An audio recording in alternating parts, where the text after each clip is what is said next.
sangat shock Mhm. dengan kejadian kayak kemarin, padahal saya dan anak-anak itu tidak ada keterlibatan dalam kasus ini. Mhm. 3 tersangka kasus Subang atau pembunuhan ibu dan anak di Subang dikenai wajib lapor. Ketiga tersangka itu adalah Mimin, istri kedua Yosef serta kedua anaknya Arigi dan Abi.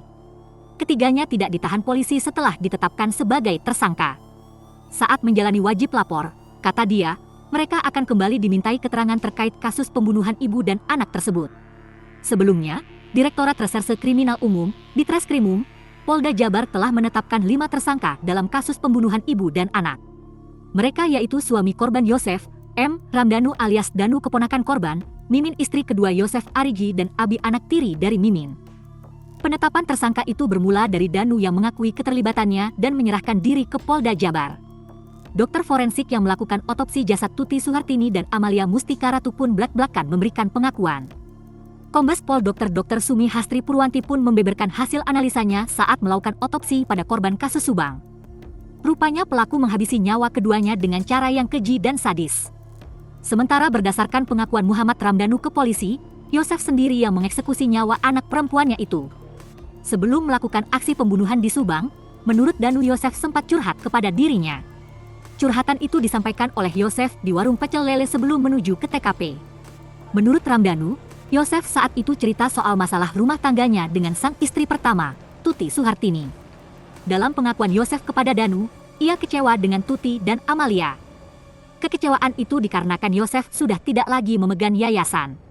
Danu mengaku, Yosef juga bercerita kalau dirinya sudah dijatah dalam hal uang oleh kedua korban.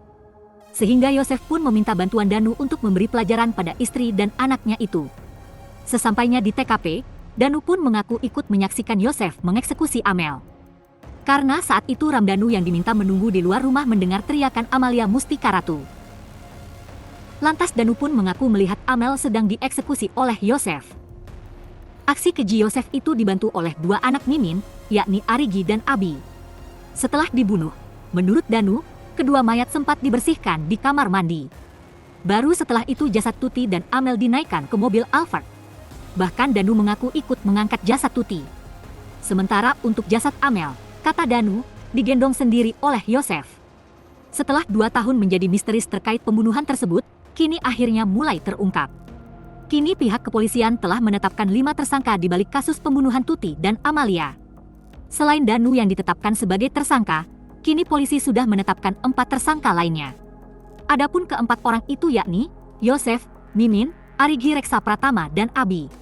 Diketahui Yosef merupakan suami sah mendiang Tuti Suhartini. Sementara Mimin istri siri atau istri kedua Yosef.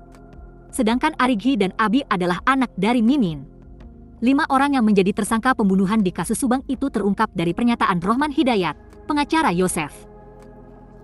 Kombes Pol Dr. Sumi Hastri Purwanti menceritakan sejumlah hasil otopsi dari kasus tersebut.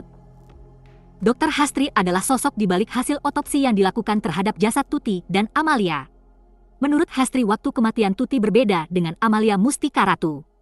Hal ini sama seperti kesaksian Danu yang mengaku Tuti sudah tergeletak tak bernapas saat masuk ke dalam kamar rumah korban di Ciseuti, Jalan Cagak, Kabupaten Subang pada 18 Agustus 2021 dini hari. Ketika itu Danu juga melihat Amel terduduk di pojok kamar. Dari hasil pemeriksaan, kata Dr. Hastri, polisi menemukan jejak Tuti di sofa ruang TV. Selain itu Danu juga mengaku diperintah Yosef membersihkan bekas darah menggunakan air. Polisi pun saat prarekonstruksi menyita ember yang dipakai Danu menyiram. Sangat shock Mhm. dengan kejadian kayak kemarin, padahal saya dan anak-anak itu tidak ada keterlibatan dalam kasus ini. Mhm. Berarti tidak seperti yang dituduhkan sama Danu dan kepolisian itu, Bu. Iya, betul. Bahkan kami di sini nggak ada kenal sama Danu. Tahu Danu itu waktu pas Danu di TKP digigit anjing. Itu aja. Tahu waktu itu. Cuman waktu itu. Cuma satu kali ketemu Satu kali. Iya. waktu pas hari itu aja. Sebelumnya Sekarang dan sesudahnya nggak pernah bertemu dengan Danu lagi. Jadi Ya kita emang gak kenal sama Danu itu. Sekarang keseharian gimana sih Bu? Di rumah aja atau gimana Bu? Ya untuk sementara nginep di kakak di dekat sini, deket di paling berapa, ada 10 meter, ada 10 meteran atau 20 meteran. Respon tetangga ada yang berubah gak Bu? Alhamdulillah tetangga pada baik semua, pada datang menemui, pada nangis, alhamdulillah berkat doa mereka gitu. Jadi ya alhamdulillah lah, masyarakat di sini pada baik-baik, pada sayang. Masih dukungannya. Iya. Ini untuk memastikan aja Bu, saat kejadian itu ibu dan anak-anak berada di mana Bu? Ibu ada di rumah, Abi juga, Mm-mm. Arigi ada di tempat kerja tapi sempat pulang dulu ke sini. Pak Yosep? Ayo sepada ke Ada. sini. Berarti 3 orang di rumah dan Regi aja Iya. yang di luar. Berarti saat kejadian tidak keluar, tidak ada di TKP. Tidak ada sama sekali, tetap di rumah.